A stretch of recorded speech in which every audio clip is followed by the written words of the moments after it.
Kentucky, Virginia. This is happening throughout and up and down this plateau. And I mean, that one is so sad. It's an entire mountain. It's just basically being stripped naked by this. And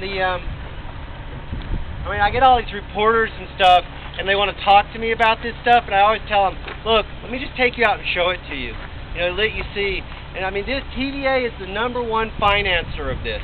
They're the #1 purchaser of coal in North America. This is what, I mean, it's not just the ash spill. This is what we tell people when we're talking about cradle to the grave. I mean, you can't call coal clean when this is how they're getting it. And they're saying that if they can capture the carbon, it's clean coal. This is what coal is.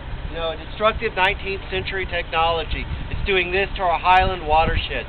We're the Saudi Arabia of water during a time when, all the surrounding counties around here are having regional drought commission meetings.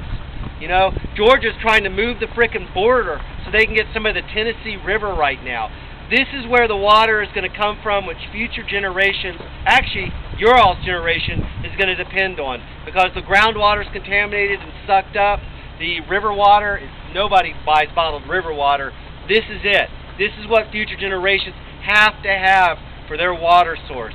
And this is what we're doing to it. This is our gift. And yeah, that's a entire bald mountain.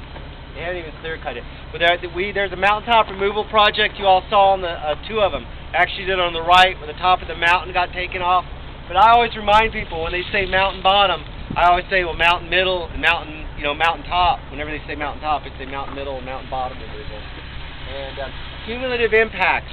Some of the things they'll do, what they'll say is that's 5 different mines. Because around 2,400 acres, that'll trigger what's called an environmental impact statement. So what the agencies do is they'll break it up and say, okay, that's just that's completely separate 1,000-acre mine. Right next to it, same engineering, same company, contiguous, that's a separate 1,000-acre mine. That's a separate 1,000-acre mine. The agencies have bent over backwards to avoid doing the basic scientific work to say what the impact of this would be.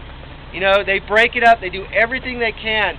And also this mining practice, in cancer they call it metastasized. It's metastasized. They're now doing it in Wyoming. They're doing it they call it aquifer removal mining there. They're doing it at Black Mesa, at the Dene ancestral lands, a dryland people. They're doing it in South America. They're doing it in Australia. But it started here, and this is where we've got to stop it. So, and coincidentally, all the places that they do this kind of mining are the poor areas where the Indians live, or where the Appalachians are. You don't see this happening in New York State, I believe. You're not seeing it in California. It's only here in the 4th world where they feel it's appropriate to come in and annihilate highland watersheds during periods of regional drought. Okay.